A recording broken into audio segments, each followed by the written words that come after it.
As the year comes to an end, there is a flurry of action regarding the war in Syria. There was a New Year's phone call between the presidents of Russia and Iran, and the United Nations Security Council's last meeting of 2016 endorses a roadmap for peace. But some rebels say they might walk away from this week's fragile ceasefire if violations continue.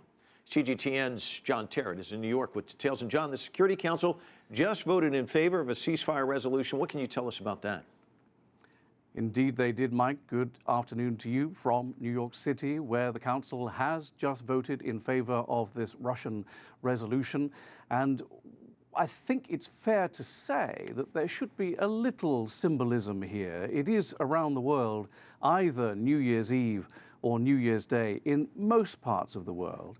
And the reason for the Council voting today sends a signal of ringing out the old and bringing in the new just a little bit. The Russians drafted it on Thursday. They passed it to all 15 members of the Security Council, asking for the vote today, which has now happened. And what it does, it enshrines into international law the ceasefire, which has been going on for a handful of days, which was put together by Turkey and the Russians. Now, the ceasefire is interesting because of that reason alone. The Turks and the Russians are at polar opposite ends of this conflict. As you know, the Russians support the Assad regime in Damascus, and the Turks, by and large, support the members of the Free Syrian Army and other rebel factions. They've been giving them safe haven and a supply route. Now, the Vice Ambassador to the United Nations representing China has just spoken in the Security Council chamber, and here's what he had to say about the vote that's just taken place. The resolution would be conducive to bring political trust among conflicting parties, the advancement of political process, and the easement of humanitarian crisis in Syria and the efforts to combat terrorism. China hoped the Syria government and opposition parties concerned will comprehensively implement the ceasefire agreement. Ambassador Wu Haitao of China. And it should be noted, Mike, I think, that the ceasefire, which has been in place for a handful of days, as I said, is by and large being held throughout most of Syria at the moment. Mike? It's being held, but it is also in jeopardy, isn't it?